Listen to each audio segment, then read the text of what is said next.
Classic woman, DC, right? Classic and DC, classic one. Have a seat.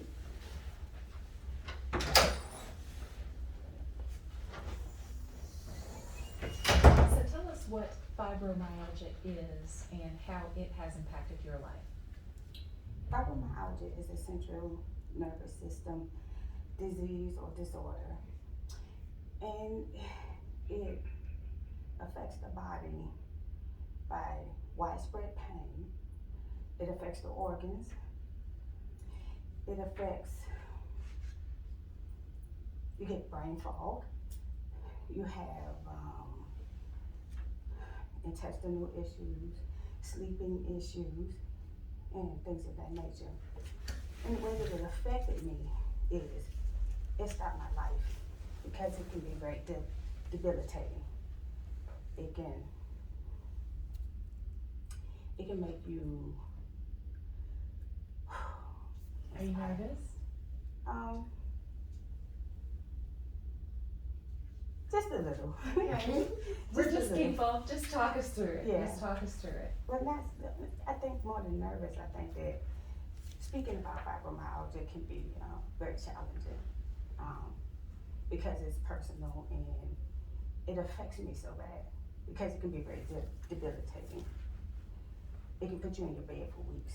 If you have a fibro flare, it can cause you not to be able to walk, not to think right, not to be able to move your arms. It can hit you in your spine. It can hit you in your knees.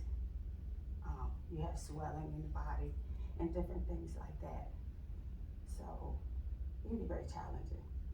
And are there levels of it? I think I have a friend who has it, and she says sometimes it's frustrating because you can't always see it on the outside, but you can feel it. But it seems like yours it manifests physically. It does. It manifests because I have other situations going on that fibromyalgia makes it worse. It enhances those things, arthritis. It makes the pain worse. I have hypothyroidism. It makes you have sluggish issues. It makes you're tired all the time. You're hurt all the time. The levels, there are people who have mild cases of it. There are people who have very severe cases of it, and it causes you to be socially awkward because people don't want to hear all the time, oh, I hurt. People don't want to hear that. They look at you, you can't be hurting that bad. You just did this and you just did that. But sometimes you have to push through that pain. Even though you're hurting, you still have to push through that pain.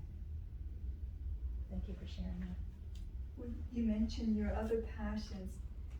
You mentioned about the music, art, and dance. So when you're going through your pain, do you turn to these? Maybe not dance, but maybe visual. Looking at your favorite artwork or listening to your favorite music. Does that kind of help you soothe and just kind of forget the pain that you're enduring? Dance is the number one. Is it really? Yes. Dance is the number one because it helps me to be able to express myself. I get lost in it. I can dance, I can move, I can get that rhythm in there and I forget about it. I forget I'm hurting until after I get finished dancing. I really don't even feel a lot of pain when I'm dancing. I don't, and I will continue to dance. Good, yeah. Yeah, makes me feel good. It's the combination of the movement and the music. But do you feel the pain afterwards? Yes. When you work out? Once I come down off of that mountain or that euphoria that you get, once I come down off of that mountain, yes, Yeah. I feel it then. And then the next day, I might not be able to get out of bed. Well, I was thinking more like in line of when I work out, like going running or doing exercise, I have aches and pains. So I was thinking that line. You do your dance. I don't know what kind of dance you do, but Yeah, multiple genres. I work at a dance studio. oh. So we have different types: ballet, jazz, hip hop, repertoire, liturgical, we do it all, jazz, tap, and I teach summer dance. Oh, wow, interesting. Yeah.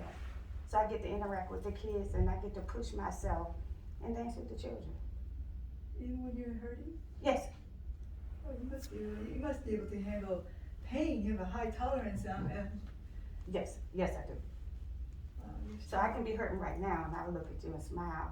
Sometimes when I'm hurting really bad, that will make me jittery, or a little nervous. So that's what you'll see is sometimes when I'm really, really hurting, it takes me a while because, that pain makes you shudder just a little bit.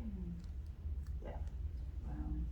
Well, what made you be interested in coaching trust?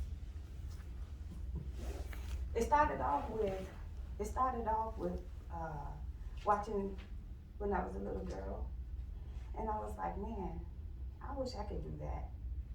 But then I was told I couldn't. You're too short. You're too fat. You're too, anyway.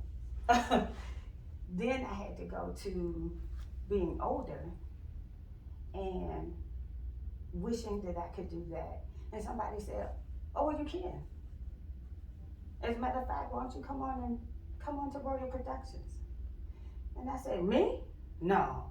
She said, yeah, you. Come on. We got you. We'll take care of you. It's a sisterhood. I said, okay, I'll give it a try. I didn't have any idea what I was doing when I first started, but I did it. Is there anything you'd like to share with us in this final 30 seconds? Maybe something we don't know about you, or? Yes, I dance. I have double knee replacements, and I dance with my double knee replacements as well. And I have a degenerative back disorder. So even in that, I still have to push through. I dance. I try to function to the best of my ability. Wow, Wow. amazing. Thank you. Your time is up. Thank you.